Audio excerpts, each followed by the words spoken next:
আমার স্বামীর সাথে আমার বিয়েটা হয়েছিল অপ্রত্যাশিত ভাবে। আমরা কেউ কাউকে চিনতাম না, তার সাথে পরিচিত হবার কথাও ছিল না। আমি তার গল্প পড়ে মুগ্ধ হয়েছিলাম। ফেসবুকে গল্প লিখতো সে, আমি নিয়মিত পড়তাম। একদিন অনেক সাহস করে একটা কমেন্ট করলাম, সুন্দর হয়েছে গল্পটা। এরপর অপেক্ষা করতে লাগলাম তার রিপ্লাইয়ের। 1 ঘন্টা, 2 ঘন্টা, 3 ঘন্টা গেল, তার রিপ্লাই আর পেলাম না। এত এত প্রশংসার ভিড়ে আমার সুন্দর হয়েছে কথাটা হয়তো হারিয়ে গেল। খারাপ লাগছিল, খুব খারাপ লাগছিল। তারপর হঠাৎ টুং করে নোটিফিকেশনের শব্দটা কানে এলো। আমি যেন নিজেই নিজের কানকে বিশ্বাস করতে পারছিলাম না। এটা কি সত্যি? আমার প্রিয় লেখক আমার কমেন্টে রিপ্লাই দিয়েছেন। তিনি দেখেছেন আমার কমেন্টটা, আমার নামটা। হ্যাঁ সত্যি, তিনি আমার কমেন্টে রিপ্লাই দিয়েছেন। ছোট করে লিখেছেন ধন্যবাদ। সেই ধন্যবাদটুকু যে কি ভীষণ রকম আনন্দের এক হাওয়া বইয়ে দিল আমার মনে, আমি বলে বোঝাতে পারবো না। এরপর কমেন্টে টুকটাক কথা হতো। একদিন, দিনটা আমার মনে আছে, 24শে অক্টোবর 2021। হালকা হালকা বৃষ্টি হচ্ছিল সেদিন। রাতে একটু ঠান্ডাও পড়েছিল। আমি কাঁথাটা সুন্দর মতো গায়ে দিয়ে ঘুমের দেশে পাড়ি জমাতে চলেছি। হঠাৎ করে মেসেঞ্জারের নোটিফিকেশন বেজে উঠলো। কেউ মেসেজ পাঠিয়েছে। দেখতে ইচ্ছে করছিল না, তবুও গুরুত্বপূর্ণ কোনো মেসেজ কিনা এইটা ভেবে দেখলাম। স্ক্রিনে মেসেজ প্রেরকের নামটা যখন পড়লাম, সত্যি বিশ্বাস করতে পারছিলাম না। সে আমাকে মেসেজ পাঠিয়েছে। এটা কি সম্ভব? এত এত মানুষের ভিড়ে আমাকে চিনে নিয়ে আলাদাভাবে মেসেজ পাঠিয়েছে সে। আমার এত সৌভাগ্য হলো কবে থেকে। তার হাইয়ের উত্তরে অনেক ভেবে কাপা হাতে কেবল হ্যালো লিখতে পারলাম। 2 মিনিটের নীরবতা, তারপরে সে সিন করলো। আর কিছুক্ষণ পরই তার মেসেজ, এখনো জেগে আছেন? জি। যাক, ভেবেছিলাম আপনাকে পাবো না। কেন? সুন্দরী মেয়েরা তো অনলাইনে থাকে না, থাকলেও ব্যস্ত থাকে অন্য কাউকে নিয়ে। আপনি ভুল করছেন, আমি সুন্দরী না, আর আমার কেউ নেই। কি যে বলেন! কেবল আপনি সুন্দরী না, আপনি ভয়ঙ্কর সুন্দর, আগুন সুন্দরী। কথাটা শুধু আপনার জন্য সৃষ্টি হয়েছিল। সত্যি বলছেন? মিথ্যা কেন বলবো? আমাকে কেউ কখনো এভাবে বলেনি, কারণ তাদের দেখার চোখ নেই। আমরা অনেকক্ষণ গল্প করলাম। যখন আমাদের কথা শেষ হলো ঘড়িতে, তখন দেখি 4টা বাজে। আমরা সারা রাত কথা বলে পার করে ফেলেছি। এর ঠিক 1 মাস পর, আমাদের রোজ রোজ কথা বলা 30টি রাত পর, শাফি আমায় প্রপোজ করলো। আমার না করার কিছু ছিল না। তার গল্পের প্রেমে পড়েছিলাম, তারপর তার কথার, তারপর তার। আমাদের প্রেম চলছিল। বাসা থেকেও তখন বিয়ের জন্য চাপাচাপি করছিল। ওর কথা বাসায় বললাম, রাজি হলো না। বাবা খোঁজ খবর নিয়ে বললেন, ছেলে চাকরিটা ছোটখাটো, ফ্যামিলিও তেমন ভালো না, এখানে বিয়ে না করাই ভালো। আমার কি তখন আব্বার কথা শোনার মতো অবস্থা আছে? আমি সাফিতে মজে গেছি। একদিন আমরা পালিয়ে বিয়ে করে ফেললাম। বাসা থেকে আমাদের মেনে নিল না। আমি গিয়ে উঠলাম সাফির বাসায়, 2 রুমের ছোট্ট ফ্ল্যাট। ওতেই আমরা সংসার সাজিয়ে নিলাম। ভালোই কাটছিল আমাদের দিন, সুন্দর মতো কাটছিল। 6 মাস যাওয়ার পর আস্তে আস্তে সব বদলে গেল। প্রথম প্রথম বদলটা আমার চোখে পড়েনি, তাহলে হয়তো এই বদলে যাওয়াটা আটকাতে পারতাম। প্রথমে ওর মিষ্টি মিষ্টি কথাগুলো কমে গেল। আগে রাতে আমাকে জড়িয়ে ধরে কথা বলতো, তার বদলে তখন মোবাইলের ভেতর ডুবে গেল। আমি জিজ্ঞেস করতাম, কি দেখো? সে বলতো, নতুন এক গল্প লিখেছি, এখন কমেন্টগুলো দেখছি একটু। আমি বাধা দিতাম না। হাজারো লেখক তো, পাঠকরাও তো ওর জীবনের অংশ, তাদেরও তো সময় দেওয়া দরকার।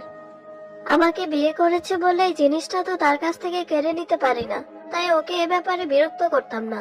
একদিন দেখলাম ফেসবুকে ওর রিলেশনশিপ স্ট্যাটাস হাইড করা। জিজ্ঞেস করলাম, এমন করলে কেন? বলল, এটা পাঠক ধরার ট্রিক। জানো, ফেসবুকে গল্প পড়ে তো বেশি টিনেজ মেয়েরা। ওরা রাইটারকে নিয়ে একটু ফ্যান্টাসিতে ভোগে।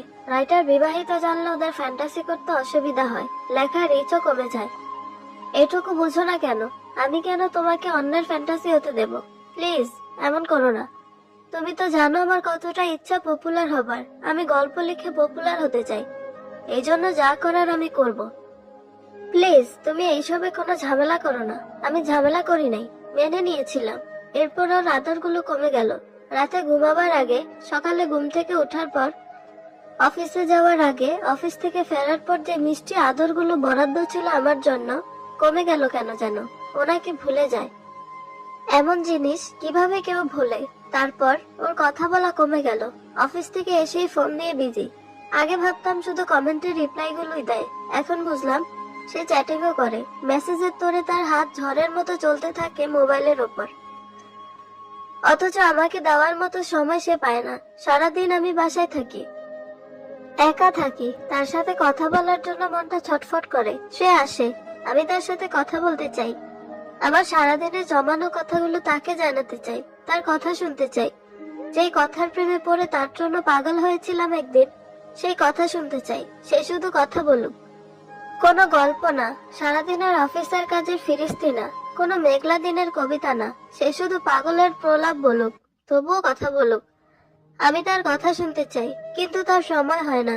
তারপর একদিন তার ইনবক্স দেখলাম, আমার বুকটা ভেঙে গেল। আমার জন্য যে মিষ্টি কথাগুলো বরাদ্দ ছিল, সেগুলো এখন অন্য অনেকের হয়ে গেছে। আমি অনেক কাঁদলাম। কাঁদতে কাঁদতে তাকে বললাম, তুমি এমন করলে কেন আমার সাথে? সে উল্টো প্রচন্ড রেগে গেল। রেগে গিয়ে বলল, আমার পার্সোনাল জিনিস তুমি দেখলে কেন? তোমার পার্সোনাল জিনিস? তোমার কি পার্সোনাল থাকতে পারে আমাকে লুকানোর মতো? আমি তোমার বউ। বউ ঠিক আছো, বউকে তো বউয়ের মতোই রেখেছি। তোমাকে কোনো কাজ করতে দেই না, ঘরে পুতুলের মতো করে রেখে দিয়েছি। কোনো কষ্টও দেই না, অসম্মানও করি না। আর কি চাও? তাই বলে তুমি অন্যদের সাথে এভাবে কথা বলবে?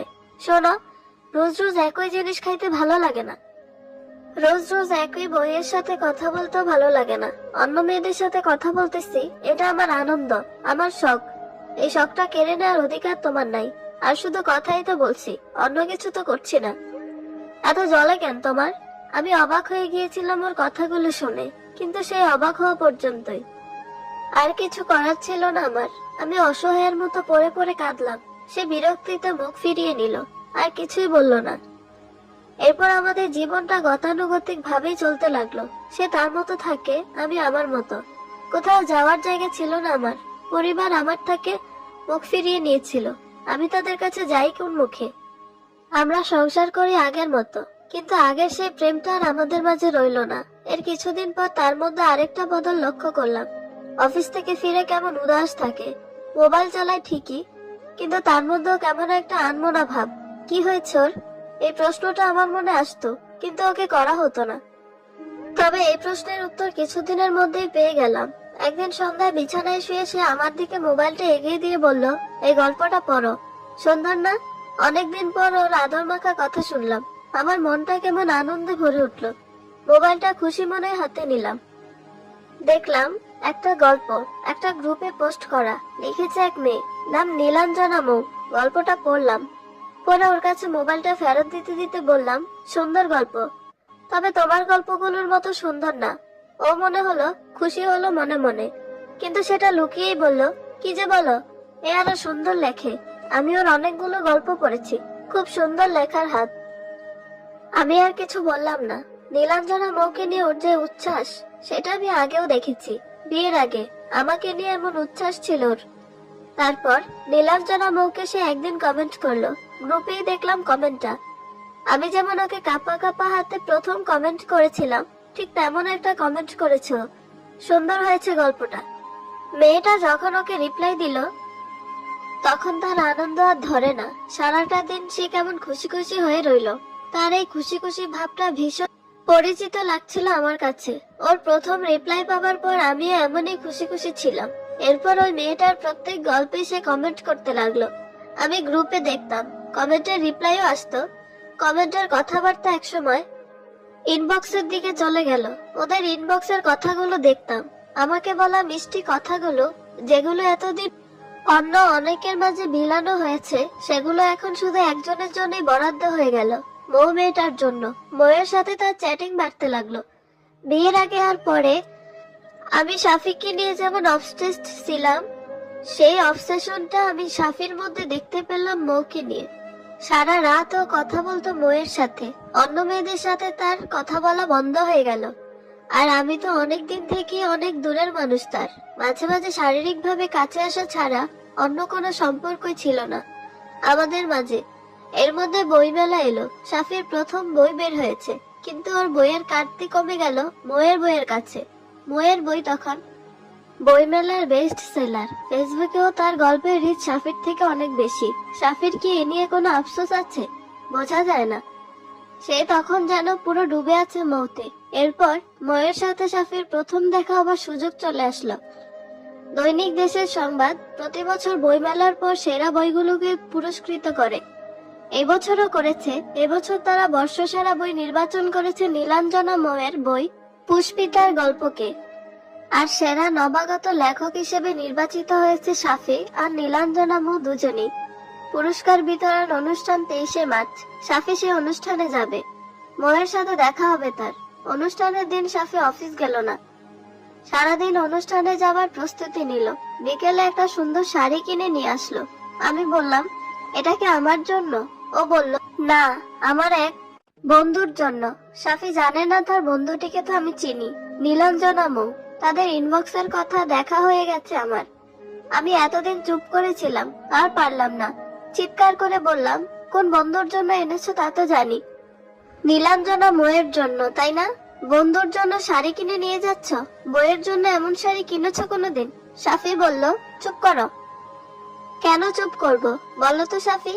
আমরা প্রেম করে বিয়ে করেছি। তোমার জন্য আমি ফ্যামিলি রিলেটিভ সবকিছু ফেলে চলে এসেছি, অথচ তুমি আমাকে ফেলে বাইরের একটা মেয়ের সাথে ঘুরছো। এটা কি ঠিক সাফি? বলো ঠিক।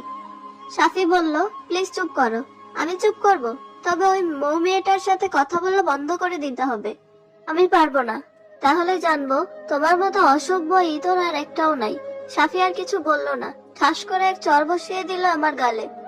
আমি ভাবতেও পারিনি আমার সাথে কখনো সে এমন করতে পারে। অবাক হয়ে তার দিকে তাকিয়ে রইলাম। সে আমাকে শক্ত করে ধরে বলল, আমি কই যাই, কি করি, কার সাথে শুই, এগুলো তোর দেখার ব্যাপার না। আমি আমার লাইফকে নিজের মতো চালাবো। তুই আমারে কিছু বলার কে? বাড়ির বউ, বাড়ির বউয়ের মতো থাকবি। জামাইয়ের উপর খবরদারি করতে আসবে না। সে চলে গেল অন্য ঘরে। আমি অনেক কষ্টে কান্না আটকালাম। সন্ধ্যায় সাফি খুব সুন্দর করে তৈরি হলো। ওর সবচেয়ে সুন্দর পাঞ্জাবিটা পরলো, সবচেয়ে দামি ঘড়িটা পরলো, সবচেয়ে সুঘ্রাণের পারফিউমটা মাখলো গায়ে। এরপর মিষ্টি এক গানের লাইন গুনগুন করতে করতে চলে গেল বাইরে। আমাকে কিছু বললো না, কিছু বলার প্রয়োজনও মনে করলো না। আমি তখন কেউ না ওর জন্য। আমি আর পারলাম না, কাঁদলাম, অনেক কাঁদলাম। তারপর বাথরুমে গিয়ে ফ্রেশ হয়ে এলাম। আমার আজকে অনেক কাজ করা বাকি।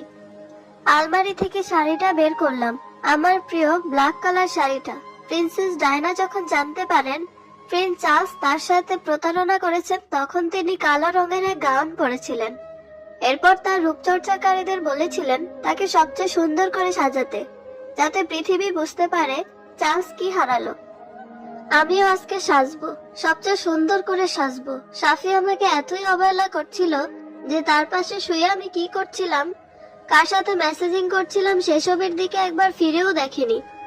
সারাদিন আমার কিভাবে কাটে, আমি কি করি, তার কোনো খোঁজ পর্যন্ত নেয়নি। সে এতটাই মজে গিয়েছিল নীলাঞ্জনা ময়ের মাঝে যে কখনো জিজ্ঞেস করার প্রয়োজনও মনে করেনি কেন মৌ কখনো তার আসল ছবি ব্যবহার করে না ফেসবুকে, কেন ময়ের প্রকাশিত বইয়ে তার কোনো ছবি নেই, কেন মৌ তাকে কোনো ছবি দিতে চাইতো না, কেন মৌ রাতে কল দিতে মানা করতো, কেবল সকালে অফিস টাইমে কল দিত সে, কেন ময়ের কল আর অডিও মেসেজ গুলোতে তার কণ্ঠ এমন চাপা চাপা ভাষা ভাষা শোনাতো যেন সে তার আসল কণ্ঠ ঢাকতে চাইছে। এসব কিছুই জানার প্রয়োজন মনে করেনি সে শুধু ময়ের সাথে বলেই খুশি ছিল, আর কিছু লাগতো না তার। আর যখন সে পুরস্কার বিতরণ অনুষ্ঠানে আমাকে দেখবে তখন তার কেমন লাগবে। আমি নীলাঞ্জনা মৌ যখন তার অসহ্য খারাপ ব্যবহারগুলো মানুষের সামনে বলবো তখন তার মুখের ভাবটা কেমন হবে আমি জানবো, সব জানতে পারবো। আর মাত্র কিছুক্ষণের অপেক্ষা।